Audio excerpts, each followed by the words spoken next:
है। यहाँ से पहले बिंदु को मरीचि ऋषि के नाम से जानते हैं। उसके बाद में जो बिंदु है वो कहलाते हैं ऋषि वशिष्ठा। ऋषि वशिष्ठा की बाईं ओर आपको एक छोटा बिंदु नजर आएगा। ये बिंदु ही है अरुंधति। ऋषि वशिष्ठा के बाद आते हैं ऋषि अंगीरसा। फिर आते हैं ऋषि अत्रि। फिर दाईं ओर की तरफ मुड़ते हुए जो बिंदु आता है वो है ऋषि पुलस्त्य। उसके बाद आते हैं ऋषि पुलह और फिर ऋषि क्रतु।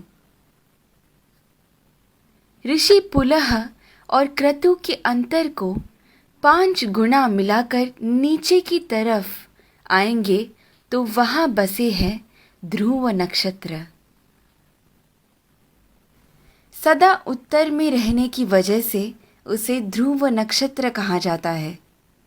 इंग्लिश में हम इसे नॉर्थ स्टार के नाम से जानते हैं।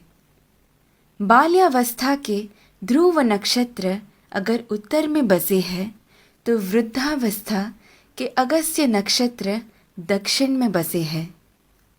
अगस्त्य और ध्रुव नक्षत्र हमेशा उसी स्थान पर ही पाए जाते हैं। इन दोनों के बीच में मौजूद आकाश गंगा सतत घूमती रहती है। इस कारण से हमारी धरती अक्ष के ऊपर घूमकर घूमती रहती है। ये सच है कि सारा जगत भगवान के इर्द गिर्द घूमता रहता है, लेकिन वो हमें कभी नजर नहीं आ सकता। भूमि के अनेक कालों में से उसे 4 काल में छांटते हैं। ऊपर नजर आ रहा पीठ के बल सोया हुआ प्रश्न चिन्ह के आकार में बना हुआ सप्त ऋषि मंडल हमें वसंत ऋतु में ठीक ऐसे ही नजर आता है। आगे बढ़ते हुए शिशिर ऋतु यानी ठंड के मौसम में हमें सप्त ऋषि मंडल ऐसे नजर आता है।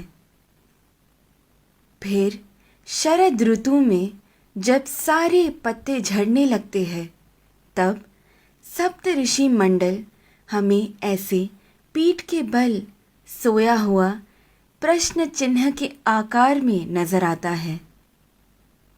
और फिर ग्रीष्म ऋतु यानी गर्मी के मौसम में हमें सप्त ऋषि मंडल ऐसे शीर्षासन कर रहे प्रश्न चिन्ह के आकृति में नजर आता है।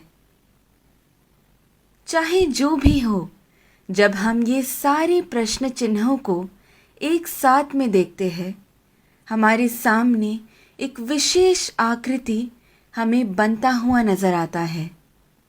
वही कहलाता है हमारा स्वस्तिक। स्वस्थ का मतलब है आरोग्यवान। स्वस्तिक का महत्व मेरे पिता मुझे हमेशा से बताते आए हैं, लेकिन हर क्षण प्रयोग में ला रहे इस स्वस्तिक का जन्म कहाँ से हुआ ये आज मेरे पिता द्वारा जाना, जो आप सभी में मैंने बांटना चाहा। ध्रुव नक्षत्र को देखते हुए हमें ये मालूम होता है कि हम पूरी जिंदगी जिस दिशा की ओर बहते जा रहे हैं वही है उत्तर दिशा। इसीलिए शायद हमारी भूमि पर भी दक्षिण में अधिक जल है और उत्तर की ओर अधिक ज़मीन है। इस विषय को इतनी सुंदरता से वीडियो के रूप में बनाकर आप सभी को समझाने का श्रेय जाता है मुक्ता जी को। धन्यवाद। तत्परा अहोरात्रा।